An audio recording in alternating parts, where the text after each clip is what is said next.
आज से 1 साल पहले जून 2024 में मेरे नाना जी और मेरे मामा हमारे घर पर आए। नाना जी की तबीयत उस समय बहुत ख़राब चल रही थी और उनके सीटी स्कैन में कुछ इश्यूज़ आए थे, कुछ ट्यूमर टाइप्स आया था। तो ऑलरेडी हम सब लोग बहुत कंसर्न थे। तो फिर फैमिली में सबने डिसाइड किया कि नाना जी को एम्स में दिखाएंगे, all India institute of medical science. तो वहाँ पर इलाज थोड़ा बेटर हो पाएगा।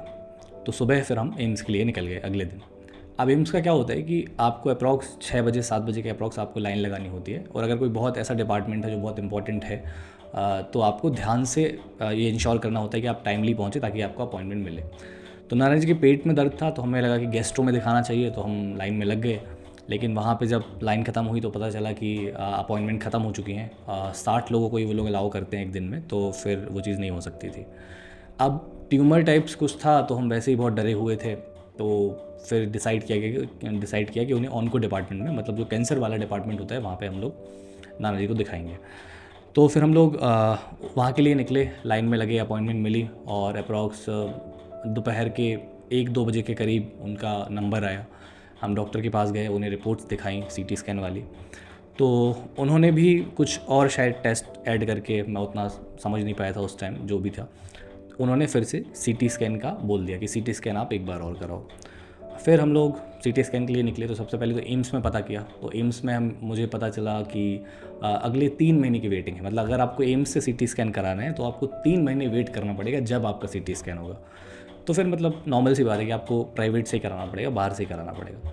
तो फिर हम लोग बाहर के लिए निकले और वहाँ पे जो भी हमें मिला जगह, वहाँ पे हमने सीटी स्कैन का टेस्ट जो भी कराया और सीटी स्कैन की रिपोर्ट लेके फिर हम लोग नेक्स्ट डे फिर से लाइन में लग गए। ठीक है। तो वहाँ पे क्या रहता है कि आपको ना सुबह से लाइन में लगना पड़ता है। तो अप्रॉक्स 6 बजे आप जाके खड़े हो जाओ और फिर आपका धीरे धीरे नंबर आएगा। एक जगह पे आपका वेरिफिकेशन होगा, फिर दूसरी जगह पे आपका अपॉइंटमेंट होगा। तो लाइन में लगे लगे क्या होता है कि ऐसा हो जाता है कि शायद आप सुबह 6 बजे लगे हो तो आपको हो सकता है 8:30-9 बज जाए। तो उस दिन मैं लाइन में लगा लगा बड़ा गुस्सा हो रहा था, क्योंकि मेरी स्टार्टिंग थी, मुझे पता नहीं था कि मेरे साथ आगे क्या क्या होने वाला है। तो मैं लाइन में लगा लगा गुस्सा हो रहा था। तो फिर मैं यही सोच रहा था कि कैसे लोग हैं, ऐसा वैसा। फिर मेरे जस्ट सामने एक बंदा लगा था और उसके सिर पर बाल नहीं थे। तो मैंने थोड़ी बुराई करना शुरू करी कि लाइन में लगना होता है। तो उसने अपनी बात बताई कि उसने बताया कि वो खुद कैंसर से सफ़र कर रहा है, उसे कैंसर है और कीमोथेरेपी की वजह से उसके बाल चले गए थे। कोई फैमिली मेम्बर ऐसा नहीं है जो उसकी देख रेख कर सके। तो वो कैंसर पेशेंट खुद लाइन में लगा है मेरे साथ साथ में। तो जब मुझे ये पता चला तो फिर मुझे मेरी थोड़ी औकात रियलाइज़ हुई कि भाई तू तो सिर्फ किसी और के लिए ही लगा है, बस नॉर्मल सुबह आके कोई बड़ा काम नहीं कर रहा है। तो फिर मैं चुपचाप खड़ा हो गया कि नहीं भाई, सही है, सब सही है। तो मैं लाइन में लगा और फिर वही चीज़ हुई कि 8:30 के अप्रॉक्स नंबर आया और फिर हम लोगों ने जो भी रिपोर्ट्स थे वो डॉक्टर को दिखाए। तो डॉक्टर ने वहाँ पर तुरंत थोड़ा सीरियसली कंसर्न दिखाया। उन्होंने हमसे बोला कि ये जो भी है ये थोड़ा ठीक नहीं है, आपको एडमिट होना पड़ेगा और हमें बायोप्सी करनी पड़ेगी। तो बेसिकली बॉडी में कुछ तो है ट्यूमर टाइप्स, और पता करने के लिए वो ट्यूमर कैसा है, मतलब वो कैंसरस है, नॉर्मल है, जैसा भी है, उसको पता करने के लिए बायोप्सी करनी पड़ेगी। तो आपको एडमिट होना पड़ेगा। आप ऊपर वाले फ्लोर पे जाइए और वहाँ पर ये सब चीज़ें दिखा दीजिए कि हमें एडमिट होना है। अब यहाँ से चीज़ें थोड़ी सी ख़राब होना शुरू हुई। जब हम ऊपर गए तो ऊपर हमें एक डॉक्टर से मिलने को कहा गया। वो एक मेल डॉक्टर थे। तो सबसे पहले तो हम 2 घंटे तक अप्रॉक्स वेट करते रहे। वो डॉक्टर आए नहीं, पता नहीं कहाँ हैं। नर्सिंग स्टाफ बोला कि आएंगे आएंगे, कहीं पे हैं, ऑपरेशन में हैं। 2 घंटे बाद वो आए तो हम उनके पास लेके रिपोर्ट लेके गए। तो शुरू के 15 मिनट तक तो उनने हम पे ध्यान ही नहीं दिया। मतलब हम सीरियसली खड़े थे क्योंकि ऑब्वियस सी बात है कि हमारे रिलेटिव कोई हैं, घर के बड़े हैं, उनकी बॉडी में प्रॉब्लम है। तो हम ऑलरेडी डरे हुए हैं। तो हम लोग खड़े थे बड़े ऐसे सिर झुका के, सर बताइए ये क्या है, क्योंकि ऑलरेडी डर लग रहा था। तो वो 15 मिनट तक तो फ़ोन पे बात करते रहे, पता नहीं किसी से हँस हँस के। फिर उन्होंने रिस्पॉन्ड किया और उन्होंने रिस्पॉन्ड ये किया हमें कि आपको वेट करना पड़ेगा, आप बाहर वेट करो। तो फिर हमने बाहर वेट किया। वेट करते करते फिर से 2-2.5 घंटे हो गए और शाम हो गई। अब यहाँ पे आप एक चीज़ नोटिस कीजिएगा कि जब जब हम लाइन में लग रहे हैं, जब जब हम वेट कर रहे हैं, जब जब इंतज़ार कर रहे हैं, तो ये पूरे वीडियो में आप लेके चलिएगा कि जो नाना जी हैं उनको बहुत प्रॉब्लम है, क्योंकि उनके पेट में दर्द है, वो बैठ नहीं पा रहे हैं, उनकी बॉडी में पेन हो रहा है, वो किसी बड़ी चीज़ से सफ़र कर रहे हैं। तो एक चीज़ तो गंदगी बहुत चल ही रही थी।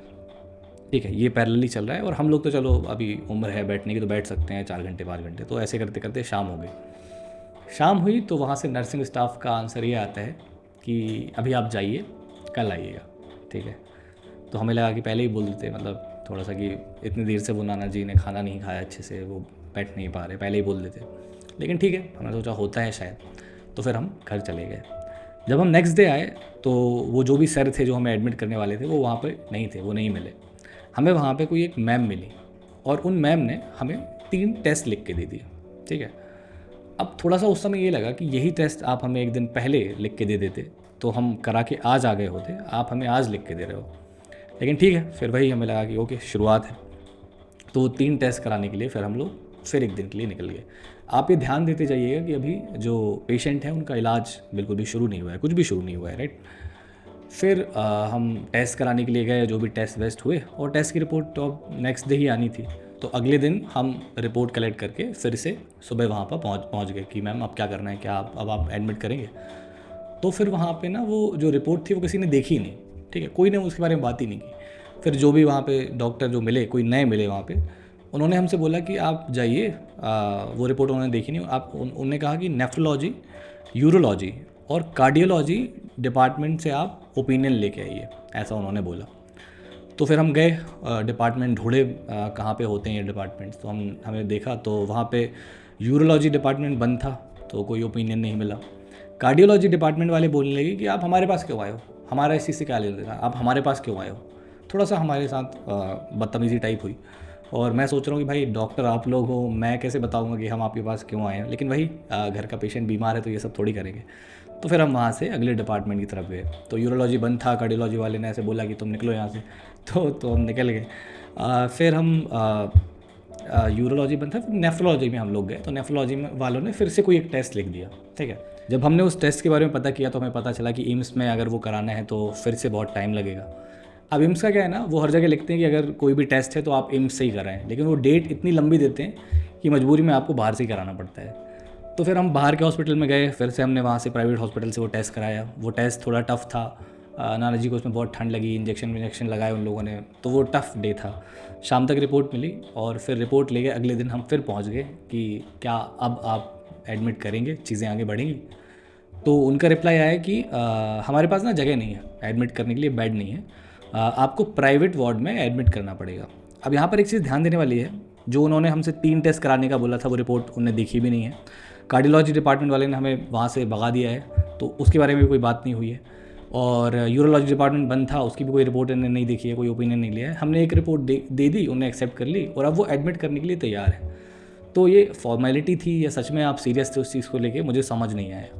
लेकिन वही है, फिर उन्होंने कहा कि प्राइवेट वार्ड में जाइए, वहाँ पे एडमिट करेंगे आपको। ठीक है, हमने कहा प्राइवेट वार्ड में चलते हैं। प्राइवेट वार्ड में पर डे का चार्ज था 2,000 रुपये के अप्रॉक्स, और उस समय शायद शाम के 3-4 बज रहे थे, लेकिन उन्होंने चार्ज पूरा लिया कि 2,000 रुपये लेंगे हम आपसे। तो ठीक है, हम फिर उसकी भी फॉर्मेलिटी थी, बहुत 1-2 घंटे लाइन लगी थी। वो सब होने के बाद शायद 4 बज रहे होंगे और हमें प्राइवेट वार्ड में हम लोग एडमिट हो गए, नाना जी एडमिट हो गए और मैं और मामा वहाँ पे रुक गए। 4 बजे के अप्रॉक्स जब हम वहाँ पे बैठे थे तो पहली दवाई नाना जी के लिए आई, जो थी एक पेन किलर उनके पेट के लिए। और वो पेन किलर थी जो हम ऑलरेडी उन्हें खिला रहे थे, मतलब वो तो हमें लिए था कि ओके ये लेके आए हो आप। अब नाना जी तो अपना परेशान थे जो थे, तो फिर वहाँ से खबर आती है कि उनकी बायोप्सी होनी है, आप जल्दी से नीचे भागो। तो नाना जी की बायोप्सी के लिए हम उन्हें लेके व्हीलचेयर पे बहुत नीचे दौड़े। हमें बड़ी खुशी हुई कि अरे चलो फाइनली कुछ हो रहा है। एक तो वैसे ही मतलब इलाज शुरू हो रहा है, वही खुशी थी। जब हम वहाँ पे पहुँचे तो उन्होंने कहा कि आपको किसने बुलाया है, बायोप्सी तो नहीं होगी, शाम को नहीं होती है 4:30 बजे। और हमारा था कि यार आप लोग तय करो ना, ये हमसे क्यों बोला जा रहा है। तो फिर हम फिर वापस व्हीलचेयर लेके आए। नाना जी के मुंह पे भी दिख रहा था कि वो उनका भी मन कर रहा था कि मैं फेंक दूँ उठा के, लेकिन वही है कि हम लोग वापस आए। और फिर हमने बोला वहाँ पे नर्स जो थी उनसे कि मैम ये क्या था। तो उन्होंने कहा कि कुछ मिसकम्युनिकेशन हो गया होगा आप तो फिर हमें बेसिकली सुबह 8:30 बजे बायोप्सी के लिए जाना था। तो हम लोग सुबह से फिर तैयार हो गए, हम लोग 8:30 बजे बायोप्सी के लिए पहुँच गए। अब 8:30 से दोपहर के 2 बज गए, कोई खबर नहीं, कुछ नहीं। एक इंसान जिसकी बॉडी में ट्यूमर है, वो परेशान है, पेट दुख रहा है, सिर दुख रहा है, बॉडी दिख रही है, उसकी उम्र 74 के आसपास है, वो बुजुर्ग है, वो बैठा है उसको, है ना। और हम पूछ रहे हैं कि कब आएंगे डॉक्टर सर, कब आएंगे। तो कोई ऑपरेशन में है, यहाँ है, वहाँ हैं, अभी आ जाएंगे, बता देंगे हमको। कोई कम्युनिकेशन नहीं, कोई रूल्स नहीं, हम बैठे हैं। और उनका बुलाने का तरीका ऐसा है कि वो ना आपको ऐसे एकदम से नाम लेके बुलाएंगे, और अगर आपने मिस कर दिया तो समझ लीजिए कि मिस हो गया, ठीक है। तो ऐसा कुछ उनने वहाँ पे डर का माहौल बना के रखा था, हम हिल भी नहीं पा रहे कि पता नहीं कब हमारा नाम बोल दें, और ऐसा ना हो कि उसी समय हम नाना जी को लेकर कहीं गए हों। तो हम लोग 2 बजे तक बैठे रहे, 2 बजे तक तो नाना जी ने बिल्कुल ऐसे कर दिया कि तुम अब वापस चलते हैं, होगी तो होगी, नहीं होनी तो नहीं होगी, ठीक है। तो हमने 2 बजे उनसे बोला कि सर हमारी कैपेसिटी अभी नहीं ख़त्म हो रही है, वो नाना जी नहीं बैठ पाएंगे, उन्हें खाना वाना खिलाना है और उन्हें लेटना है, जाना पड़ेगा। अच्छा, यहाँ पे मैंने एक चीज़ ऑब्ज़र्व की है, वहाँ पे जो भी सीट्स थी, मैं नानी जी को परेशान देख रहा था और मैं बहुत सारे यंग लोगों को देख रहा था कि वो आराम से सीट्स पे बैठे थे, ठीक है, सीट पे बैठे हैं वो लोग, पूरी सीट भर के रखे हैं। वो अंधों को ये भी नहीं दिख रहा होता है कि अगर बूढ़े लोग हैं तो आप उन्हें सीट दे लो, आपकी जवानी है किस काम की। तो वही ये सब था, नाना जी यहाँ बैठे वहाँ बैठे, जैसे तैसे हम लोग फिर फाइनली वापस हमारे वही प्राइवेट वार्ड वाले कमरे में चले गए। उसका भी पैसा तो दे ही रहे थे, तो फिर वहाँ चले गए और फिर शाम तक कोई कॉल नहीं आया। मतलब अगर हम बैठे भी रहते 3-4 बजे तक तो कुछ नहीं होना था, है ना। कुछ उस दिन बायोप्सी होनी थी, पता नहीं डॉक्टर कहाँ पे थे, और अगर डॉक्टर कहीं पे हैं तो आप बुला क्यों रहे हो, ठीक है। मतलब ये कम्युनिकेशन क्यों नहीं हो पा रहा है, मुझे समझ में नहीं आया। मतलब ये क्या बात क्या हो रही है, लोगों के बीच में क्या बातें हो रही हैं। अगर नहीं है तो मत बुलाओ भाई, हम 2,000 रुपये और दे देंगे, लेकिन हमें शांति से ना सोने तो दो बंदे को, उसको कहाँ बिठाल के रखा है घंटों घंटों। फिर हम वहाँ पहुँचे और फिर वही था, फिर जो डॉक्टर जिन्होंने बोला था कि आपको एडमिट होना है, अब वो राउंड पे आए फाइनली। फिर हमने उन्हें बताया कि सर ऐसा ऐसा हो रहा है, अभी तक कुछ भी शुरू नहीं हुआ है। तो फिर वो थोड़े सीरियस हुए, उन्होंने फ़ोन लगाया कि कल इनकी बायोप्सी होनी चाहिए। पता नहीं उस फ़ोन का क्या था क्या नहीं था, लेकिन हम तो सुबह वही टाइम पे ही पहुँचे 8:30 बजे, और वही 10 बजे के अप्रॉक्स नाना जी की बायोप्सी हुई। बायोप्सी में क्या होता है, बेसिकली आपकी बॉडी से एक सैंपल निकाला जाता है, जो भी वो एरिया होता है, मान लीजिए कोई ट्यूमर है, गंदी जगह है, वहाँ से एक छोटा सा टुकड़ा निकालेंगे और उस टुकड़े की फिर जांच करते हैं कि ये जो ट्यूमर है ये कैसा है, ये कितना गंदा है, मतलब ये आपकी बॉडी के साथ कितनी गंदगी मचा सकता है, कैंसरस है, नॉन कैंसरस है, कितनी जल्दी फैल सकता है, ये सब चीज़ हम उस ट्यूमर से पता करते हैं, मतलब उस टुकड़े से पता करते हैं। तो एक टुकड़ा तो वहीं सबमिट हो गया, एक सैंपल जो था उनने खुद ने रख लिया लैब में कि इसकी रिपोर्ट आएगी 15 दिन बाद, ठीक है। और एक सैंपल हमारे हाथ में दे दिया कि जाओ इसको लेके किसी प्राइवेट लैब में दे देना, प्राइवेट लैब में दे देना कि हम चेक करेंगे कि हमारी और वहाँ की रिपोर्ट सेम आ रही है नहीं। तो हमारे हाथ में बायोप्सी का सैंपल था और अब हमने उनसे पूछा कि सर बोलना क्या है प्राइवेट लैब में जाके, कि मतलब क्या करना है इसका। तो कहते नहीं, वो आप अपने डॉक्टर से पूछो। तो हमने कहा ओके ठीक है। तो हम डॉक्टर के पास गए नीचे, तो जो डॉक्टर बैठे थे उनसे पूछा कि सर ये हमारे पास एक सैंपल है, आप थोड़ा सा हमें बता देंगे कि क्या बोलना है लैब में जाके, कि इसका क्या करना है। तो उन्हें लगा कि आपको समझ में नहीं आता है, मैं कुछ लिख के नहीं दूंगा, आप यहाँ पे क्या कर रहे हो, जाओ अपना वो सैंपल वैम्पल वहाँ सबमिट करो। तो मैंने कहा सर लेकिन बोलना क्या है वहाँ पे जाके, क्या कि वो लैब वालों को सब पता है, ये लैब वालों को सब पता है, जाके सबमिट कर दो, वो हो जाएगा, सब हो जाएगा। तो हमें समझ में नहीं आया क्या है ये बंदा। लेकिन ठीक है, फिर वही है कि हमारे हाथ में एक सैंपल है जो हमने इतने दिन में हासिल किया है। अगर उसके साथ कुछ भी हो जाए तो हमारे लिए वो बहुत सीरियस है। हो सकता है आप एज अ डॉक्टर आपके लिए वो चीज़ नहीं होगी, लेकिन हमारे लिए तो वो है कि भाई इतने दिन से आपके चक्कर काट रहे हैं, 15-20 दिन हो चुके हैं, अब जाके सैंपल मिला है। तो फिर हम लेके गए उस लैब में, हमने कहा लैब जस्ट सामने जो लैब थी उनसे बोला प्राइवेट लैब की, इसका डॉक्टर ने बोला कि आप समझ जाओ क्या करना है। वो कहता मैं नहीं समझ रहा हूँ, नहीं समझा वो। तो हम लोग कन्फ्यूज़ है कि लोग कैसे लोग हैं यार। फिर मैंने ही बैठ के मैंने बैठ के सर्च किया, मामा ने और मैंने, कि एग्जैक्टली होता क्या है। तो फिर हमें पता चला कि हिस्टोपैथोलॉजिकल एग्जामिनेशन बोलते हैं। तो जब बायोप्सी का कोई आप सैंपल निकालते हो तो उसका हिस्टोपैथोलॉजिकल एग्जामिनेशन होता है, वो लोग पता करते हैं कैसा है जो भी।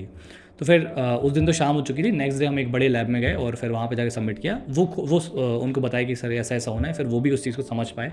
बड़ी लैब थी, जानबूझ के हम बड़ी लैब में गए थे, कोई इंटेलिजेंट आदमी मिले, क्योंकि हमें नहीं पता था कि करना क्या है। तो उन्होंने कहा कि हाँ इसका हिस्टोपैथोलॉजिकल एग्जामिनेशन होता है, और हमने सैंपल सबमिट कर दिया और फिर मामा जी नाना जी कुछ दिन के लिए घर चले गए। प्राइवेट लैब की रिपोर्ट आने वाली थी 7 दिन के बाद और एम्स की रिपोर्ट आने वाली थी 15 दिन के बाद। तो प्राइवेट लैब की रिपोर्ट तो आ गई 7 दिन के बाद, लेकिन हम उसे उतना समझ नहीं पाए। तो फिर हमने वेट किया कि हाँ जब एम्स की रिपोर्ट आएगी तो दोनों रिपोर्ट लेके हम डॉक्टर के पास जाएंगे। तो 15th डे मामा जी लोग वापस आ गए, सब लोग तैयार थे कि चलो रिपोर्ट आएगी, नहीं आई। 16th डे हम लोग गए देखने के लिए, नहीं आई। 17th डे नहीं आई। 18वें दिन हम जाके लड़ लिए लैब में कि भाई आप लोग क्या कर रहे हो, एक इंसान है जिसका अभी तक इलाज शुरू नहीं हुआ है, हम परेशान हैं, हम लोग, आपको समझ में नहीं आ रहा है। तो वो सब वहाँ पे हुआ, हम लोग बिल्कुल वहाँ पे खड़े होके उस रिपोर्ट को निकलवा के लेके आए। अब 19th डे हम दोनों रिपोर्ट लेके सुबह फिर से लाइन में लग गए। तो वही 6 बजे का अप्रॉक्स टाइम है, मैं लाइन में लगा। अब लाइन में कुछ दिन पहले जब मैं लगा करता था, इतने दिन से जब भी लग रहा था, तो मैंने एक बात सुनी थी कि जो रिसेप्शन पे जो लेडीज़ बैठती हैं वो बहुत ख़तरनाक हैं, ठीक है। तो अभी तक मेरा कोई ऐसा इंटरेक्शन तो नहीं हुआ था, लेकिन मुझे लगा पता नहीं होता होगा कुछ यार। अब मैं अपनी लाइन में लगा था और मैं अपना अपॉइंटमेंट लेके वो सील लगवाने के लिए पहुंचा कि आज का अपॉइंटमेंट चाहिए। तो उनका कहना था कि आपको 15 दिन बाद बुलाया था, आप 19वें दिन क्यों आए हो? तो हमने उन्हें बताया कि मैम देखिए रिपोर्ट लेके बुलाया था, एम्स वाले रिपोर्ट नहीं दे रहे थे, जो पेशेंट हैं वो 250-300 किलोमीटर दूर रहते हैं, उनकी तबीयत भी ठीक नहीं है, तो लॉजिकली जब रिपोर्ट आएगी जब भी तो उन्हें लेके आएंगे ना हम। तो वो पता नहीं मतलब वो इस बात को समझी नहीं, वो हमें चिल्लाने लगी, डांटने लगी कि ये क्या तरीका है, आपको 15वें दिन आना चाहिए, 15 दिन। तो हमने उन्हें बार बार समझा कि मैम जब रिपोर्ट ही नहीं है तो ऐसे तो पेशेंट पड़ा है 1 महीने से, आप कर लेते उसका क्या करना है, ठीक है, रिपोर्ट ही देखेंगे जब भी आएंगे ना। वो नहीं समझी, ठीक है। लास्ट में उनके वर्ड्स ये थे कि ये आखिरी बार मैं कर रही हूँ, अगली बार ऐसा मत करना। लेकिन वही है कि क्या होता है कि जब आपको डर लगता है कि आपके जो लव्ड वंस हैं उनके साथ कुछ भी गलत ना हो, कोई गलत इलाज ना कर दे, उनके साथ कुछ भी ना हो जाए, तो आप कुछ नहीं कहते हो, आप चुप रहते हो उस टाइम, क्योंकि डॉक्टर है भाई, कुछ भी कर सकता है ना, मतलब किससे क्या बोलेंगे हम, है ना। तो ठीक है, फिर वहाँ पे हम लोग शांति से खड़े थे, ओके ओके होगा, इलाज होगा। अच्छा, फिर ऐसा हुआ कि फिर हम बैठे थे अपॉइंटमेंट के बाद, वेट कर रहे थे वही बैठे बैठे यहाँ वहाँ बैठ कर कि नंबर आएगा 1-2 बजे के अप्रॉक्स तक। तो उस दौरान ना क्या हुआ कि एक बंदा मिला, तो वो मेरे मामा जी के पहचान का था, तो मैं वहीं पे खड़ा था, मेरे मामा जी से वो आके बोला कि भाई साहब अरे आप यहाँ पे आए हैं, यहाँ पे बहुत अच्छा इलाज होता है। तो हमने कहा अच्छा इलाज होता है, मतलब हमारा तो ऐसे कोई एक्सपीरियंस नहीं है भाई। तो कहता नहीं भैया बहुत, आप यहाँ पे टिके रहो, आपका बहुत अच्छा इलाज होगा, ठीक है, आपको बहुत अच्छा इलाज होगा। तो हमने कहा ओके, मैंने कहा हाँ बिल्कुल, हम लोग भी कोशिश कर ही रहे हैं कि जल्दी से इलाज शुरू हो, चीज़ें ठीक हों, हमें भी समझ में आए कि क्या हो रहा है। ये सब बात करके वो पीछे जाने लगा। अच्छा, जैसे वो पीछे गया ना, उसको वही मैडम मिली, तो उसने मैडम से कुछ पूछा होगा कि मैम मेरा नंबर गायब होगा। वो मैडम ने जो उसे चिल्लाया कि तुझे समझ में नहीं आ रहा, मैंने तुझे एक बार कह दिया है, वहाँ चला के जाकर बैठ जा, ऐसा वैसा, उसके बहुत गंदा चिल्लाया है। और फिर मुझे रियलाइज़ हुआ कि कुछ लोग ना यहाँ पे, चूँकि उनके पास पैसे नहीं हैं, चीज़ें नहीं हैं, या जो भी उनके रीज़न्स होंगे, वो अपनी सेल्फ़ रिस्पेक्ट को त्याग चुके हैं, ठीक है। मतलब उन्हें बुरा नहीं लग रहा है, वो गालियाँ खाकर भी वहाँ पे बैठे हैं कि आप हमारा इलाज कर दो। तो हाँ, अगर आपकी इज्जत नहीं है बेसिकली, तो शायद आपका अच्छा इलाज वहाँ पे हो जाएगा। तो ये सब चीज़ें वहाँ पे फ़ील करने के बाद, देखने के बाद, जब टाइम आया और फिर हम लोग अपॉइंटमेंट के बाद घुसे डॉक्टर के पास, तो डॉक्टर ने बोला कि देखिए जो एम्स की रिपोर्ट है उसमें तो कोई क्लियर नहीं है, आपने जो प्राइवेट से रिपोर्ट कराई थी वो भी हमने करा ली, बाकी इन लोगों ने तो सब छोड़ी नहीं थी, नाम तक नहीं बताया था, वो तो हमने करा ली थी। अब जो प्राइवेट से आपने जो रिपोर्ट कराई है उसमें कुछ दिख रहा है, एक काम करिए, आप वही प्राइवेट लैब से बोलिए कि इसी सैम्पल की इम्यूनोहिस्टोकेमिस्ट्री करें, ठीक है। अब हमको 20 दिन हो चुके हैं, उसके पहले हम 1 महीने मर चुके हैं, ठीक है। और हमारा ये था कि अभी एक टेस्ट और करना पड़ेगा, लेकिन वही है कि डॉक्टर सर ने बोला है तो करना तो पड़ेगा। बाहर आके पता किया उसके बारे में, तो मुझे 2 चीज़ बेसिकली बुरी लगी। तो बेसिकली क्या होता है कि हिस्टोपैथोलॉजिकल एग्जामिनेशन के बाद जो सैंपल होता है, उसमें जब आपको कुछ चीज़ें पता चल जाती हैं, तो उसी पर्टिकुलर जो चीज़ें आपको पता चलती हैं उसके बारे में आप और अच्छे से रिसर्च इम्यूनोहिस्टोकेमिस्ट्री में कर पाते हो और चीज़ों को और बेटर तरीके से जान पाते हो। तो पहले हिस्टोपैथोलॉजिकल एग्जामिनेशन होगा, उसके बाद ही इम्यूनोहिस्टोकेमिस्ट्री होती है। लेकिन यहाँ पर मेरा एक सवाल था कि अगर वो जो सैंपल है, अगर वो लैब वाले ने हटा दिया होगा तो उसकी तो रिस्पॉन्सिबिलिटी नहीं थी ना। और दूसरा, अगर ये डॉक्टर वो जो हमें नाम तक नहीं बता रहे थे, अगर उस समय हमें ये बता देते कि देखिए 2 टेस्ट होते हैं, हिस्टोपैथोलॉजिकल, इम्यूनोहिस्टोकेमिस्ट्री, अगर आपके पास बजट है, पैसा है, तो आप दोनों की रिक्वेस्ट डाल दीजिएगा। तो 7 दिन में हमारी रिपोर्ट आ चुकी थी, इम्यूनो की और कराते तो 12-13 दिन तक वो रिपोर्ट भी आ गई होती, इतना टाइम बच जाता।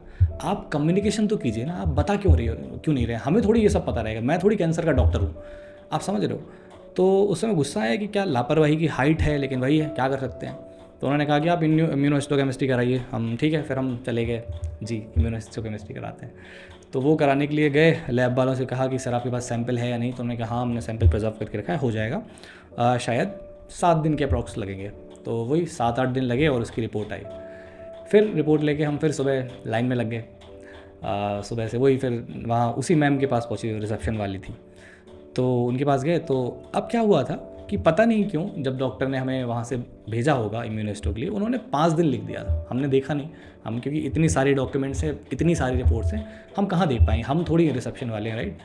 तो उसमें कुछ 5 दिन उन्होंने लिख दिया था। तो वो फिर शुरू हो गई कि यार आप 5 दिन बाद क्यों नहीं आए, 5 दिन बाद क्यों नहीं आए। हमने कहा मैम हम रिपोर्ट्स पे रिपोर्ट्स ही करा रहे हैं, हमारा इलाज तक शुरू नहीं हुआ है, और जो रिपोर्ट है वो 8 दिन में आई है, 7 दिन में आई है, तो हम 7 दिन बाद ही आएंगे ना, बिना रिपोर्ट के हम यहाँ पे 250 किलोमीटर दूर से क्यों आएगा पेशेंट, जिससे चलते भी नहीं बन रहा है, मतलब ठीक है। तो अब क्या होगा कि उस समय तक थोड़ा सा हमारे अंदर भी इरिटेशन आ गया था, तो हमने थोड़ा स्ट्रांगली बोला कि मैम आपको समझ में नहीं आ रहेगा, आप कोई लॉजिक तो होना चाहिए ना किसी बात में, अगर लॉजिक हो तो हम झुकने तैयार हैं, लेकिन बिना रिपोर्ट के हम यहाँ पे आके करेंगे कि आप क्या देखोगे पेशेंट में, ये पड़ा है पेशेंट देख लो, 2-3 महीने से पड़ा है वो, मतलब आप समझ रहे हो। उनको पता नहीं क्या समझ में नहीं आया, क्या था, मुझे मुझे तो वो चीज़ समझ में नहीं आई उनके पर्सपेक्टिव से वो क्या थी। डॉक्टर के पास गई कि हाँ मैंने आपकी फ़ाइल रख दी है, देखते हैं कब आता है आपका नंबर। तो मुझे लगता है वो शायद बुराई मान चुकी थी उस बात की।